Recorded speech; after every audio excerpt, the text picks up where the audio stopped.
44장 베냐민의 자루에서 은잔이 나오다. 요셉이 자기 집 관리인에게 지시했다. 저 사람들의 자루에 그들이 가져갈 수 있을 만큼 넉넉하게 식량을 채우고 각 사람이 가져온 돈을 자루 맨 위에 도로 넣어라. 그리고 막내의 자루 맨 위에는 식량값으로 가져온 돈과 함께 내 은잔을 넣어두어라.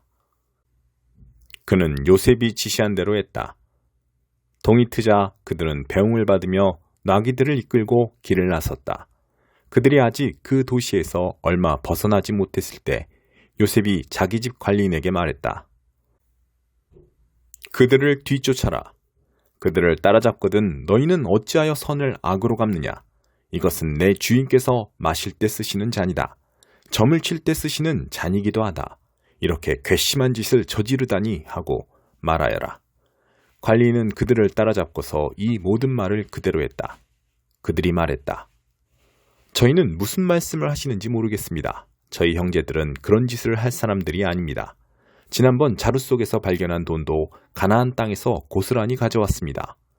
그런데 저희가 마음이 변해 당신 주인님의 집에서 은잔을 훔쳤다고 생각하시는 것입니까? 저희 가운데 누구에게서든 그 잔이 발견되면 그 사람은 죽어 마땅합니다. 그리고 나머지 형제들도 당신 주인님의 종이 되겠습니다. 관리인이 말했다. 좋다. 그러나 그렇게까지 할 필요는 없다. 잔이 발견되는 자는 내 주인님의 종이 될 것이다. 그러나 나머지 사람들은 죄가 없으니 가도 좋다. 그들은 다급한 마음에 누가 먼저랄 것도 없이 각자 자기 자루를 바닥에 내려놓고 자루를 풀어 조사를 받았다. 관리인은 마지에게서부터 막내에 이르기까지 그들의 자루를 하나씩 뒤졌다. 그런데 베냐민의 자루에서 잔이 나왔다. 그들은 낙심하여 자기 옷을 찢고서 나귀에 짐을 실은 뒤에 그 도시로 되돌아갔다. 유다와 그의 형제들이 돌아가 보니 요셉이 아직 집에 있었다. 그들은 요셉이 보는 앞에서 바닥에 털썩 주저앉았다. 요셉이 그들을 나무라며 말했다. 너희가 어찌하여 이런 짓을 했느냐? 나 같은 사람이 이런 것을 알아낼 줄 몰랐단 말이냐? 유다가 형제들을 대신해서 말했다. 주인님, 저희가 무슨 할 말이 있고 무슨 변명을 할 수 있겠습니까? 저희에게 죄가 없다는 것을 무엇으로 입증할 수 있겠습니까? 하나님께서 저희 뒤에 계시면서 저희 잘못을 들추어 보이셨습니다. 저희가 주인님 앞에 죄를 지었으니 이제 주인님의 종이 되겠습니다. 저희 모두가 이 일에 연루되었습니다. 잔을 가져간 아이나 저희나 다 죄인입니다. 요셉이 말했다. 나는 그렇게 할 마음이 없다. 잔을 가져간 자만 나의 종이 될 것이다. 나머지는 죄가 없으니 너희 아버지에게로 돌아가거라. 유다가 앞으로 나아가 말했다. 주인님, 부탁드립니다. 주인님께 한 가지만 말씀드리게 해주십시오. 주인님께서는 바로와 같은 분이시니 노여워하지 마시고 제가 주제 넘다고 여기지 말아 주십시오. 주인님께서는 저희에게 아버지와 동생이 있느냐고 물으셨습니다. 그래서 저희는 저희에게 연로한 아버지와 그가 노년에 얻은 아우가 있습니다. 그 아이의 형은 죽고 그 아이의 어머니가 낳은 아들 가운데 남은 아이는 그 아이뿐입니다. 그래서 아버지께서는 누구보다 그 아이를 사랑하십니다. 하고 솔직히 말씀드렸습니다. 그러자 주인님께서는 저희에게 그 아이를 이리로 데려오너라. 내가 그 아이를 보아야겠다고 말씀하셨습니다. 저희는 그럴 수 없다는 뜻으로 그 아이는 아버지를 떠날 수 없습니다. 그 아이가 떠나면 아버지는 돌아가시고 말 것입니다. 하고 말씀드렸습니다. 그러자 주인님께서는 너희 막내 아우를 데려오지 않으면 너희는 나를 보지 못할 것이다. 하고 말씀하셨습니다. 저희는 저희 아버지께 돌아가 주인님께서 저희에게 하신 모든 말씀을 전했습니다. 저희 아버지께서 다시 가서 식량을 조금 더 구해오너라고 했을 때도 저희는 그럴 수 없습니다. 막내 아우가 우리와 함께 가지 않으면 우리는 다시 갈 수 없습니다. 막내 아우가 함께 가지 않으면 우리는 그분을 뵐 수 없습니다. 하고 단호하게 말씀드렸습니다. 그러나 주인님의 종인 제 아버지는 저희에게 너희도 잘 알다시피 내 아내가 두 아들을 낳았는데 한 아이는 잃어버렸다. 그 아이는 짐승에게 찢겨 죽은 게 틀림없다. 그 후로 나는 그 아이를 한 번도 본 적이 없다. 그런데 이제 너희가 이 아이를 데리고 갔다가 이 아이에게 무슨 일이 생기면 너희는 백발이 성성한 채 슬퍼하는 날을 끝내 땅에 묻어야 할 것이다 하고 말씀하셨습니다. 주인님의 종인 제 아버지에게 이 아이의 목숨은 당신 목숨이나 다름없어서 제가 이 아이 없이 아버지 앞에 나타나면 아버지는 아이가 없어진 것을 아시고 그 자리에서 돌아가시고 말 것입니다. 아버지가 슬픔에 잠겨 돌아가시면 여기 주인님 앞에 주인님의 종으로 서 있는 저희가 그분을 돌아가시게 한 셈이 됩니다. 그뿐 아닙니다. 저는 그 아이를 주인님께 보여드릴 수 있게 해달라고 하면서 제 아버지께 제가 그 아이를 데려오지 않으면 아버지 앞에서 평생 죄인으로 살겠습니다 하고 다짐했습니다. 그러니 이 아이 대신에 제가 주인님의 종으로 이곳에 머물게 해주십시오. 이 아이는 형제들과 함께 돌아가게 해주십시오. 이 아이가 함께 가지 못하는데 제가 어떻게 아버지께 돌아갈 수 있겠습니까? 제발 제가 돌아가서 아버지가 슬픔에 잠겨 돌아가시는 모습을 보지 않게 해주십시오. 14장 값비싼 향유를 부은 여인. 몇 해 동안의 유월절과 무교절이 시작되기 이틀 전이었다. 대제사장과 종교학자들은 예수를 몰래 잡아 죽일 방도를 찾고 있었다. 그들은 괜히 군중의 소요가 일어나는 것은 싫다고 말하면서 유월절 기간에는 그 일을 하지 않기로 뜻을 모았다. 예수께서 나병 환자 시몬의 손님으로 베다니에 계셨다. 예수께서 저녁을 들고 있는데 어떤 여자가 아주 값비싼 향유 한 병을 가지고 다가왔다. 여자는 병을 따서 향유를 그분의 머리에 부었다. 몇몇 손님들이 발끈해서 자기들끼리 말했다. 저렇게 한심한 일을 하다니 완전히 낭비다. 이 향유를 1년치 임금보다 더 많이 받고 팔아서 가난한 사람들에게 줄 수도 있었을 텐데. 그들은 화가 치밀어서 당장이라도 여자에게 분통을 터뜨릴 태세였다. 그러나 예수께서 말씀하셨다. 가만두어라. 너희는 어째서 이 여자를 괴롭게 하느냐. 이 여자는 지금 나한테 말할 수 없이 소중한 일을 한 것이다. 가난한 사람들은 평생 동안 너희와 함께 있을 것이다. 너희는 언제라도 마음 내키면 그들에게 뭔가 해줄 수 있다. 그러나 내게는 그렇지 않다. 이 여자는 기회 있을 때 자기가 할 수 있는 일을 한 것이다. 내 몸에 미리 기름을 부어 내 장례를 준비한 것이다. 내가 분명히 말한다. 온 세상에 메시지가 전파되는 곳마다 지금 이 여자가 한 일도 알려져 칭송받을 것이다. 12제자 가운데 하나인 가룟 유다가 예수를 배반할 작정으로 대제사장 무리에게 갔다. 그들은 자기들의 귀를 의심했다. 그에게 두둑한 보상을 약속했다. 그때부터 유다는 예수를 넘겨줄 적당한 기회를 노렸다. 인자를 배반할 자. 무교절 첫날, 곧 유월절 희생을 준비하는 날에 제자들이 예수께 물었다. 우리가 어디로 가서 주님이 드실 유월절 식사를 준비하면 좋겠습니까? 예수께서 제자 두 사람에게 지시하셨다. 시내로 들어가거라. 그러면 물 한 동이를 지고 가는 사람을 만날 것이다. 그를 따라가거라. 그가 어느 집으로 들어가든지 그 집 주인에게 선생님께서 제자들과 함께 유월절 식사를 할 방이 어디 있느냐고 물어보십니다. 하고 말하여라. 그가 너희에게 이미 청소를 마친 넓은 다락방을 보여줄 것이다. 거기서 우리를 위해 식사를 준비하여라. 제자들이 떠나 시내에 가보니 모든 것이 예수께서 말씀하신 그대로였다. 그들은 유월절 식사를 준비했다. 해가 진 후에 예수께서 12제자를 데리고 오셨다. 그들이 식탁에 앉아 저녁을 먹고 있는데 예수께서 말씀하셨다. 괴롭지만 너희에게 중요한 말을 해야겠다. 지금 나와 함께 먹고 있는 너희 가운데 한 사람이 음모를 꾸미는 세력에게 나를 넘겨줄 것이다. 그들이 소스라치게 놀라서 한 사람씩 돌아가며 묻기 시작했다.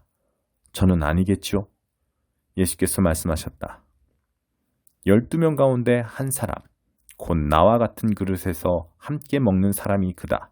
인자가 배반당하는 것이 성경에 기록되어 있으니 이것이 전혀 뜻밖의 일은 아니다. 그러나 인자를 배반하여 넘겨줄 그 사람은 이 일을 하느니 차라리 태어나지 않았으면 좋았을 것이다. 이것은 내 몸과 내 피다. 식사 중에 예수께서 빵을 들어 축복하시고 떼어서 그들에게 주시며 말씀하셨다. 받아라, 이것은 내 몸이다. 또 잔을 들어 하나님께 감사하신 후에 그들에게 주셨고 그들은 다 그 잔을 돌려 마셨다. 예수께서 말씀하셨다. 이것은 내 피다. 많은 사람들을 위해 붓는 하나님의 새 언약이다. 하나님 나라에서 마실 새날까지 내가 다시는 포도주를 마시지 않을 것이다. 그들은 찬송을 부르고 곧장 올리브산으로 갔다. 예수께서 제자들에게 말씀하셨다. 너희 모두 세상이 무너지는 듯한 심정이 들 텐데 그것이 나 때문이라고 생각할 것이다. 성경은 이렇게 말한다. 내가 목자를 치리니 양들이 허둥지둥 될 것이다. 그러나 내가 다시 살아난 뒤에는 너희보다 앞장서 갈릴리로 갈 것이다. 베드로가 불쑥 말했다. 모든 것이 무너지고 모두가 주님을 부끄러워하더라도 저는 그러지 않겠습니다. 예수께서 말씀하셨다. 너무 자신하지 마라. 오늘 바로 이 밤 수탉이 2번 울기 전에 내가 나를 3번 부인할 것이다. 베드로가 거세게 반발했다. 주님과 함께 죽는 한이 있더라도 절대로 주님을 부인하지 않겠습니다. 다른 제자들도 모두 똑같이 말했다. 겟셋마네에서 기도하시다. 그들이 겟셋마네라는 곳에 이르렀다. 예수께서 제자들에게 말씀하셨다. 내가 기도하는 동안에 너희는 여기 앉아 있어라. 예수께서 베드로와 야고보와 요한을 데리고 가셨다. 예수께서 두려움과 깊은 근심에 빠지셨다. 예수께서 그들에게 말씀하셨다. 지금 나는 괴로워 죽을 것 같다. 여기서 나와 함께 깨어 있어라. 예수께서 조금 더 나아가 땅에 엎드리셔서 피할 길을 위해 기도하셨다. 아빠, 아버지, 아버지께서는 나를 여기서 벗어나게 하실 수 있습니다. 이 잔을 내게서 거두어 주십시오. 그러나 내가 원하는 대로 하지 마시고 아버지께서 원하시는 대로 행하십시오. 아버지께서 원하시는 것이 무엇입니까? 예수께서 돌아와 보니 제자들이 곤히 잠들어 있었다. 예수께서 베드로에게 말씀하셨다. 시몬아, 내가 자다니 어찌 내게 이럴 수 있느냐? 단 1시간도 나와 함께 견딜 수 없더냐? 깨어 있어라. 자신도 모르게 위험지대에 들어서는 일이 없도록 기도하여라. 세상을 몰라서는 안 된다. 너는 하나님 안에서 무엇이든 열심히 할 각오가 되어 있다만 한편으로는 난로가에 잠든 늙은 개처럼 나른하구나. 예수께서 다시 가서 똑같은 기도를 드리셨다. 예수께서 돌아와 보니 이번에도 제자들이 곤히 잠들어 있었다. 도저히 눈이 떠지지 않았던 것이다. 그들은 무슨 말로 변명해야 할지 몰랐다. 예수께서 3번째로 돌아와 말씀하셨다. 밤새도록 자려느냐? 아니다. 잠은 충분히 잤다. 때가 되었다. 인자가 죄인들의 손에 팔린다. 일어나거라. 가자. 나를 배반할 자가 왔다. 무리에게 잡히시다. 예수의 입에서 그 말이 떨어지자마자 12 제자 가운데 하나인 유다가 나타났다. 그 곁에는 대제사장과 종교학자와 지도자들이 보낸 폭력배가 칼과 몽둥이를 들고 함께 있었다. 배반자는 그들과 암호를 짜두었다. 내가 입맞추는 사람이 바로 그자니 그를 잡으시오. 절대 도망치지 못하게 하시오. 그는 곧장 예수께 가서 랍비님 하고 그분께 입을 맞추었다. 그러자 무리가 그분을 붙잡아 거칠게 다루었다. 거기 서 있던 사람들 가운데 하나가 칼을 뽑아 휘둘러서 대제사장의 종의 귀를 잘라버렸다. 예수께서 그들에게 말씀하셨다. 내가 위험한 범죄자라도 되는 것처럼 칼과 몽둥이로 나를 잡으러 오다니 이게 무슨 짓이냐? 내가 날마다 성전에 앉아서 가르쳤지만 너희는 내게 손 하나 대지 않았다. 사실 너희가 한 일은 예언자의 글을 확증하는 것이다. 제자들은 모두 황급히 달아났다. 한 청년이 예수를 따라가고 있었다. 그는 혼이불 하나만 몸에 걸치고 있었다. 사람들이 그를 붙잡았으나 그는 혼이불을 버려둔 채 벌거벗은 몸으로 급히 달아났다. 유대 의회 앞에 서시다. 그들이 예수를 대제사장에게 끌고 갔다. 거기에 대제사장과 종교 지도자와 학자들이 함께 모여 있었다. 그들이 대제사장의 안뜰에 이를 때까지 베드로는 안전한 거리를 두고 뒤따라갔다. 거기서 그는 하인들 틈에 섞여서 불을 쬐었다. 대제사장들은 유대의회와 공무에 예수께 사형을 선고할 만한 불리한 증거를 찾았지만 하나도 찾지 못했다. 많은 사람들이 자청하여 거짓 제목을 댔으나 서로 맞지 않아 무효가 되고 말았다. 그 가운데 몇몇 사람들이 일어나서 이런 거짓말을 했다. 우리가 이자의 말을 들었는데 힘들게 지은 이 성전을 헐고 손 하나 대지 않고도 성전을 사흘 만에 짓겠다고 했습니다. 그러나 그들조차도 증언이 서로 일치하지 않았다. 이때 대제사장이 일어서서 예수께 물었다.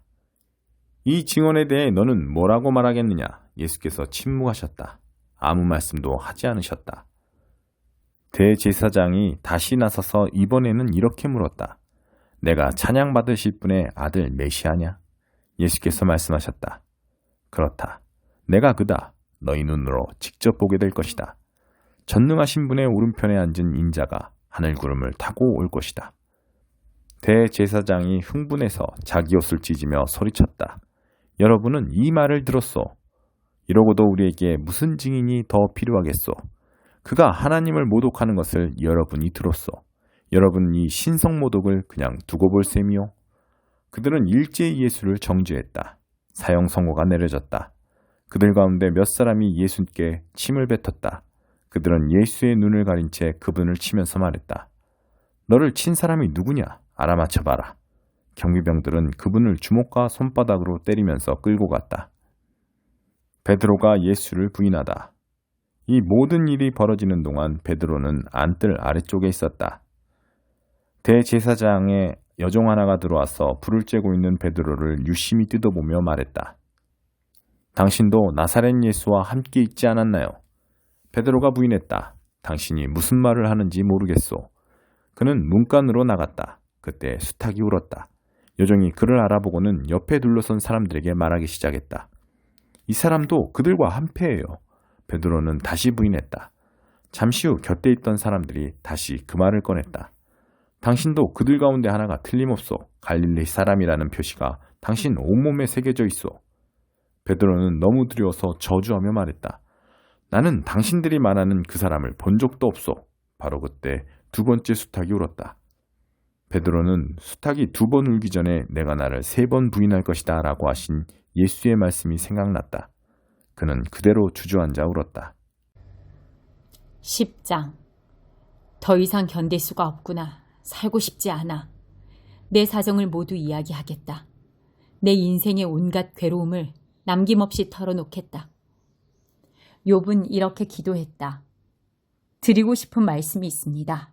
하나님, 내게 유죄의 판결을 내리지 마십시오.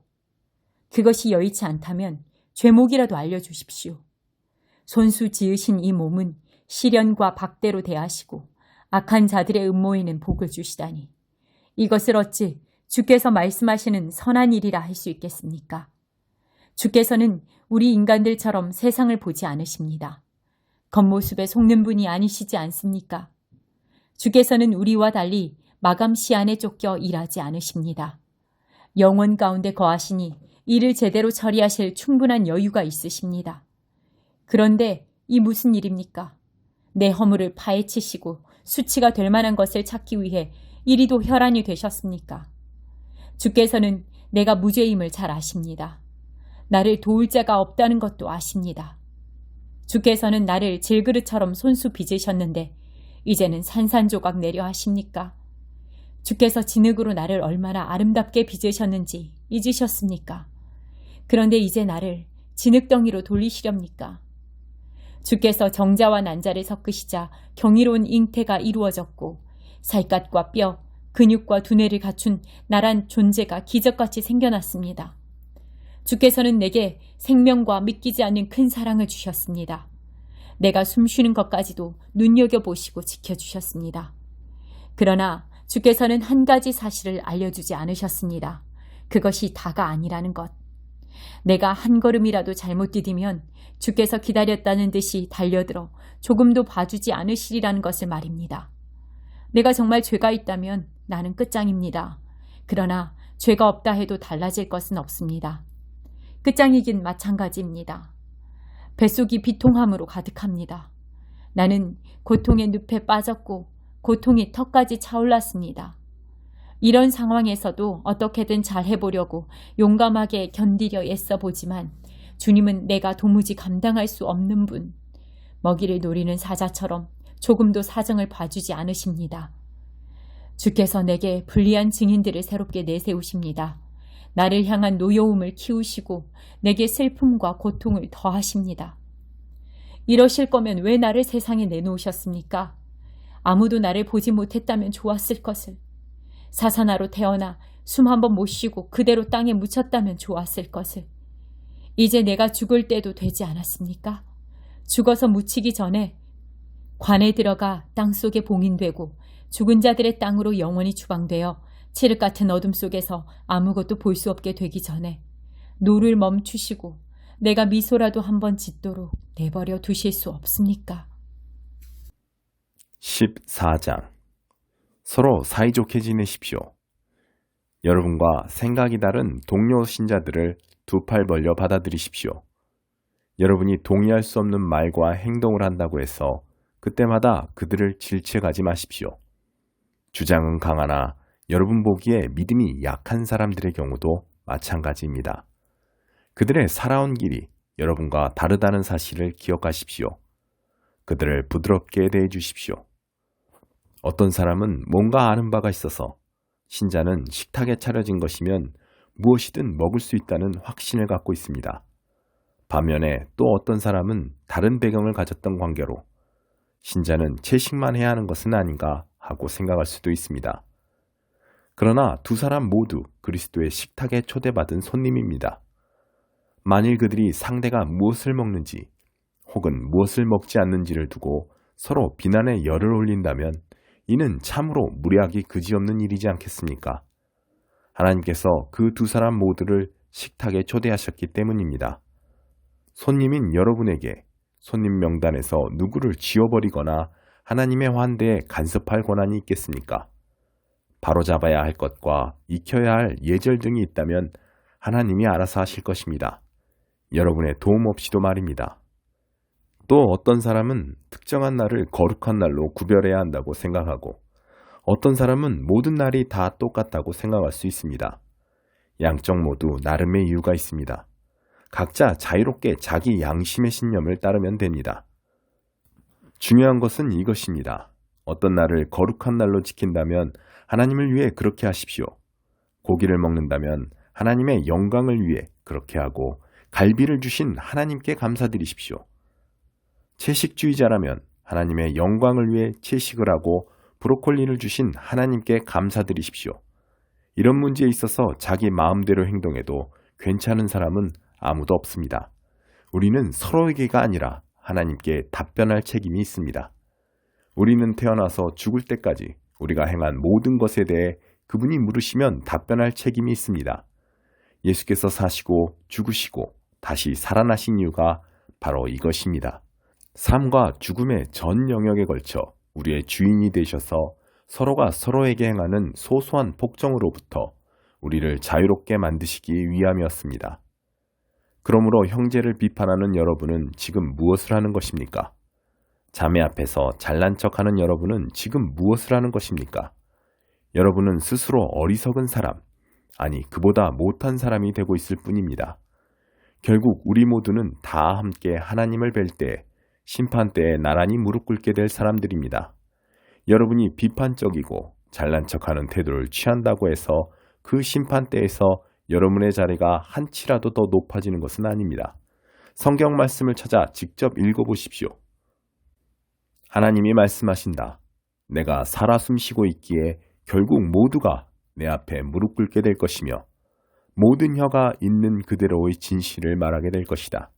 내가 오직 나만이 하나님이라는 진실을. 그러므로 여러분은 여러분 일에 전념하십시오. 하나님 앞에서 여러분 자신의 삶만으로도 여러분은 이미 할 일이 많습니다. 남에게 이래라 저래라 하던 것을 그만두십시오. 오히려 여러분이 관심 가져야 할 일은 이것입니다. 쓸데없이 다른 사람의 길에 끼어들어서 어려운 삶을 더 어렵게 만들지는 않는지 살피는 것입니다. 내가 확신하기로 이는 예수께서 주신 확신입니다. 모든 것이 그 자체로는 거룩한 것입니다. 물론 우리가 그것을 대하는 방식, 그것에 대해 하는 말들 때문에 그것을 더럽힐 수는 있습니다. 만일 여러분이 다른 사람이 먹는 것과 먹지 않는 것을 가지고 큰 화제거리로 만들어 그들을 혼란에 빠뜨린다면 여러분은 지금 그들과 사랑의 교제를 나누는 것이 아닙니다. 그렇지 않습니까? 기억하십시오. 그리스도께서 바로 그들을 위해 죽으셨습니다. 그런데 여러분은 고작 먹는 문제로 그들을 지옥에 보내겠다는 말입니까? 하나님이 축복하신 음식이 영혼을 독살하는 일에 이용되도록 놔두겠다는 말입니까? 하나님 나라는 무엇으로 배를 채우느냐 하는 문제가 결코 아닙니다. 하나님 나라는 하나님께서 여러분의 삶으로 무엇을 하시느냐 하는 문제입니다. 그분은 여러분의 삶을 바로 세우시고 온전케 하시며 기쁨으로 완성시키십니다. 여러분이 할 일은 일편단심으로 그리스도를 섬기는 것입니다. 다만 그 일을 하십시오. 그러면 여러분은 일석이조의 효과를 얻을 것입니다. 여러분은 여러분 위에 계신 하나님을 기쁘시게 해드리면서 여러분 주변 사람들에게도 여러분의 값어치를 증명해 볼 수 있게 됩니다. 그러므로 우리는 서로 사이좋게 지내는 일에 힘을 다하고 뜻을 모아야 합니다. 격려의 말로 서로 도와주십시오. 흠을 잡아 풀이 죽게 만들지 마십시오. 분명히 여러분은 저녁 식탁에 무엇이 올라오고 무엇이 올라오지 않는지 하는 문제 때문에 여러분 가운데 일하고 계신 하나님의 일이 좌초되는 것을 바라지 않을 것입니다. 그렇지 않습니까? 나는 전에도 말한 바 있고 앞으로도 계속 말할 것입니다. 모든 음식은 다 좋은 것입니다. 하지만 여러분이 그것을 나쁘게 이용한다면, 다른 사람들을 걸고 넘어뜨리고 때려눕힐 목적으로 이용한다면 그것은 나쁜 것이 될 수 있습니다. 식사 자리에 앉을 때 여러분의 주된 관심은 여러분의 뱃속을 채우는 것이 아니라 예수의 생명을 나누는 것이어야 합니다. 그러므로 함께 식사하는 다른 사람들을 세심하게 배려하고 예의를 지키십시오. 마음껏 사랑을 나누는 일에 방해되는 것이면 먹는 것이나 말하는 것이나 그 무엇이든 하지 마십시오. 각자 자신과 하나님과의 관계를 가꾸어 나가되 여러분의 방식을 다른 사람들에게 강요하지는 마십시오. 만일 여러분의 행위와 신념이 일치한다면 여러분은 행복한 사람입니다. 그러나 그렇지 않다면, 여러분이 행하는 바와 여러분이 믿는 바가 일치하지 않다면, 어떤 날은 사람들에게 자신의 의견을 강요하다가 어떤 날은 그저 그들을 기쁘게 해주려고만 한다면, 그때는 여러분 스스로도 앞뒤가 맞지 않는다는 것을 잘 알 것입니다. 여러분이 사는 방식과 여러분이 믿는 바가 일치하지 않는 것은 잘못입니다.